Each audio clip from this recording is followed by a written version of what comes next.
বন্ধুরা, আমাদের শেখানো হয়েছে সব জায়গায় চালাক হতে হবে, কিন্তু সব জায়গায় বুদ্ধি দেখানো জ্ঞান নয়। কিছু জায়গায় বোকা থাকা হলো সবচেয়ে বড় কৌশল। আজ আমি বলবো 5টি এমন জায়গা যেখানে আপনি ইচ্ছে করে বোকা সেজে থাকবেন, আর দেখবেন সময় আপনার হয়ে কাজ করবে। শত্রু নিজেরাই দুর্বল হয়ে পড়বে। ভিডিওটি শেষ পর্যন্ত দেখবেন। শেষ জায়গাটা সবচেয়ে শক্তিশালী। নাম্বার 1, শত্রুর সামনে। শত্রুর সামনে সবচেয়ে বড় ভুলটা মানুষ কখন করে জানেন? নিজেকে প্রমাণ করতে গিয়ে। আমরা অনেক সময় চাই সে জানুক আমি কতটা বুদ্ধিমান, আমি সব বুঝে গেছি, আমি ভয় পাই না, আমি দুর্বল নই। কিন্তু শত্রুর সামনে শক্তি দেখানো মানে তাকে সাবধান করে দেওয়া। যখন আপনি শত্রুর সামনে আপনার বুদ্ধি দেখান, তখন সে বুঝে যায় আপনি বিপজ্জনক। আর বিপজ্জনক মানুষকে কেউ হালকাভাবে নেয় না।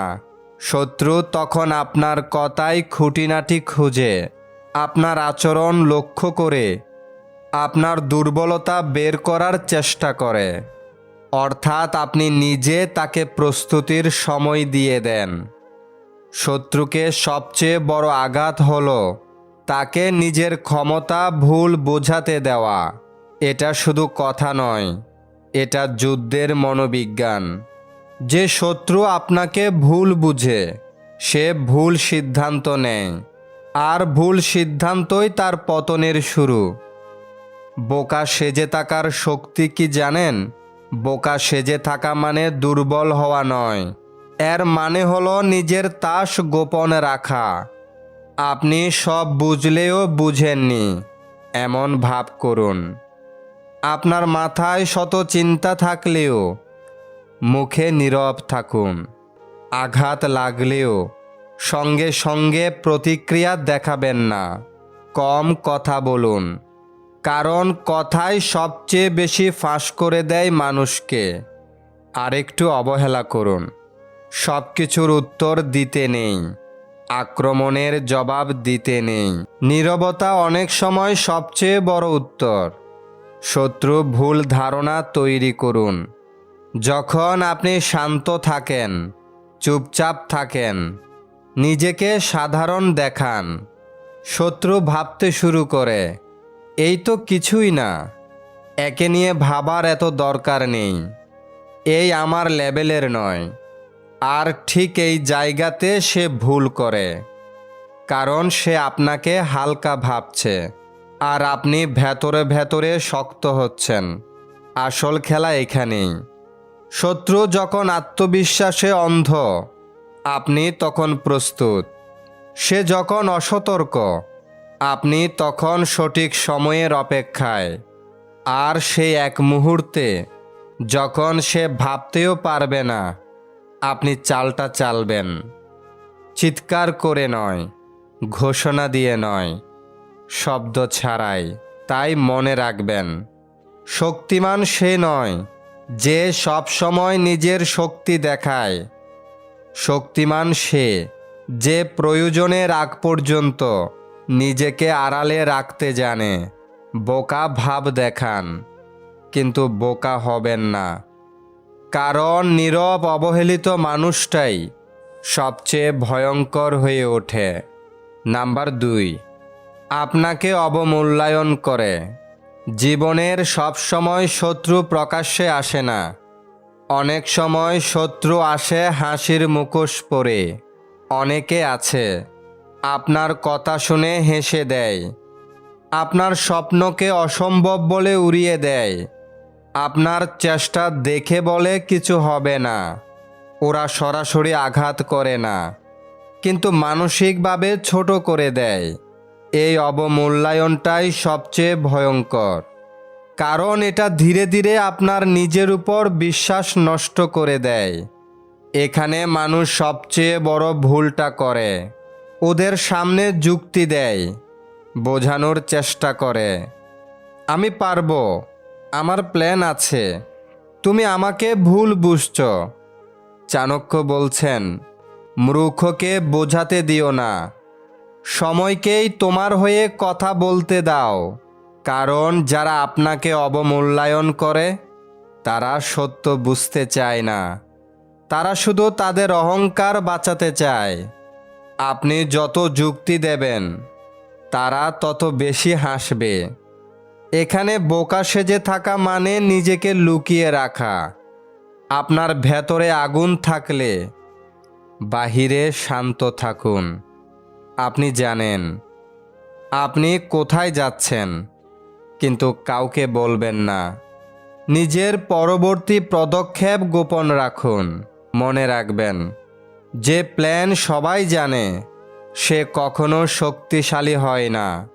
আপনার স্বপ্নকে সবচেয়ে বেশি আঘাত করে অপ্রয়োজনীয় কান।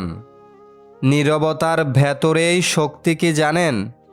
আপনি যখন চুপ থাকেন মানুষ ভাবেই কিছু করছে না, কিন্তু বাস্তবে আপনি নিজেকে তৈরি করছেন। নীরব মানুষকে অবহেলা করা সহজ, কিন্তু আন্দাজ করা অসম্ভব। আর যাকে আন্দাজ করা যায় না সেই সবচেয়ে বিপজ্জনক। তাই মনে রাখবেন, সময় সবচেয়ে বড় জবাব। আজ যারা হাসে কাল তারা প্রশ্ন করবে। আজ যারা আপনাকে তুচ্ছ করে কাল তারা আপনার দিকে তাকাবে। আপনাকে কিছু বলার দরকার নেই, আপনার সাফল্যেই কথা বলবে। একদিন যখন আপনি এগিয়ে যাবেন ওদের চুপ থাকা ছাড়া আর কোনো উপায় থাকবে না। তাই শেষ কথা মনে রাখবেন, সবাইকে বোঝাতে যাবেন না। সবাই আপনার গল্পের যোগ্য নয়। নিজের কাজ করুন, নিজের পথে হাঁটুন, নিজের সময় আসতে দিন। কারণ নীরব প্রস্তুতি আর ধৈর্যই অবমূল্যায়নের সবচেয়ে বড় প্রতিশোধ। নাম্বার 3, তর্কের সময়। সব তর্কে জেতার দরকার নেই। কিছু তর্কে জিততে গেলে নিজেকে হারাতে হয়। কারণ তর্ক শুধু কথা নয়, এটা শক্তির লড়াই। অনেক সময় দেখবেন একজন চেঁচাচ্ছে, বাহির থেকে মনে হয় যে চেঁচাচ্ছে সে শক্তিশালী, কিন্তু সত্যিটা উল্টো। তর্কের আসল খেলা হলো যে মানুষটা তর্কে জড়ায় প্রমাণ করতে চায় আমি ঠিক, আর যে চুপ থাকে সে জানে আমার ঠিক হওয়া প্রমাণের দরকার নেই। তর্কে জেতার মানে সবসময় জ্ঞানী হওয়া নয়, অনেক সময় এটা অহংকারের যুদ্ধ।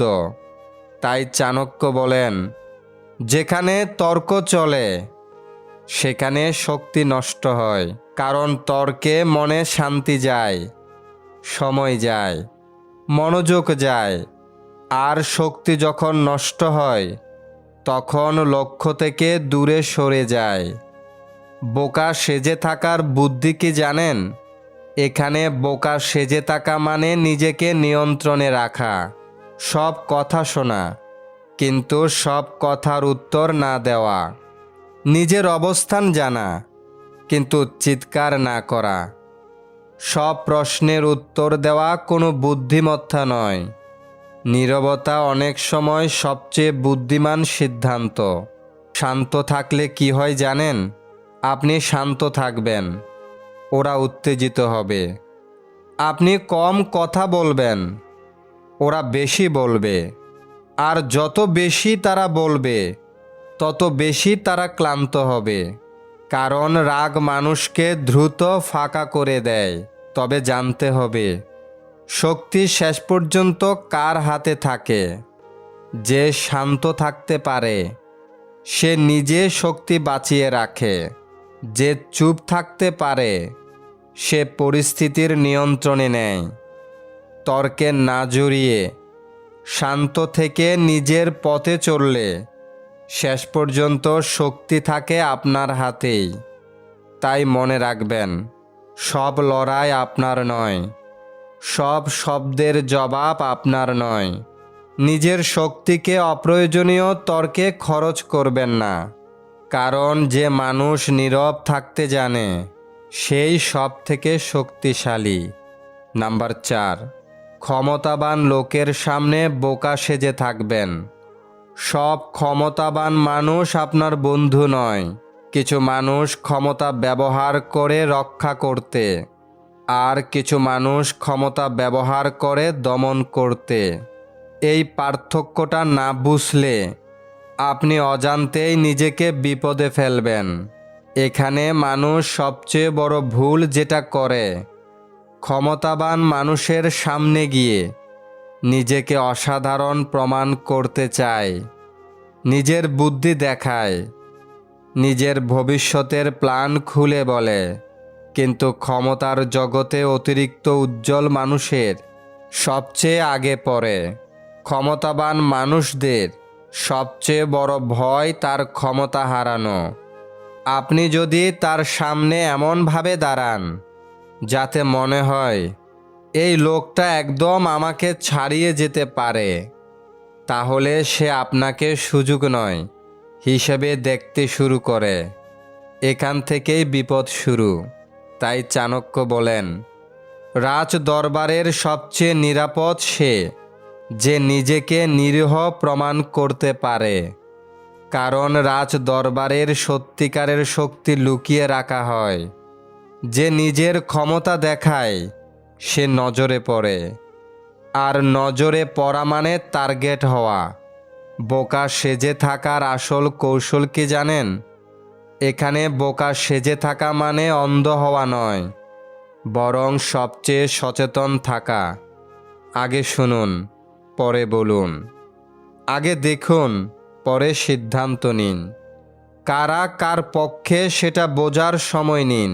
তাড়াহুড়ো করে নিজের তাস খুলবেন না।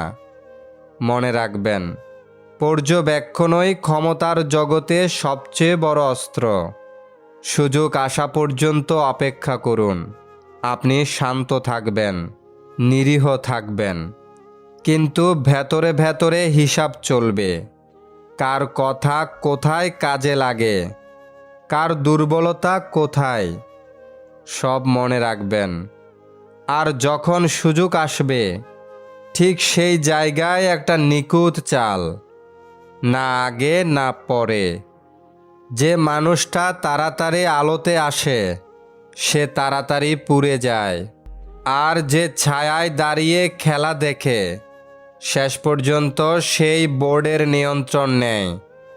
সুযোগ এলেই ঠিক জায়গায় চাল দিন, তখন কেউ বুঝতেও পারবে না খেলাটা কখন আপনার হাতে চলে গেছে। তাই মনে রাখবেন, ক্ষমতার সামনে নত হওয়া নয়, ক্ষমতার সামনে সচেতন হওয়া শিখুন। সব শক্তি দেখানো বুদ্ধিমত্তা নয়। কিছু শক্তি ঠিক সময়ের জন্য রেখে দিতে হয়। কারণ যে নিজেকে নিরীহ দেখাতে পারে সেই ক্ষমতার খেলায় সবচেয়ে দূরে যায়। নাম্বার 5, সফল হওয়ার আগে সবচেয়ে গুরুত্বপূর্ণ জায়গা এটা। আপনি যখন কিছু শুরু করছেন, নতুন কাজ, নতুন স্বপ্ন, নতুন পরিকল্পনা, সবাইকে বলবেন না।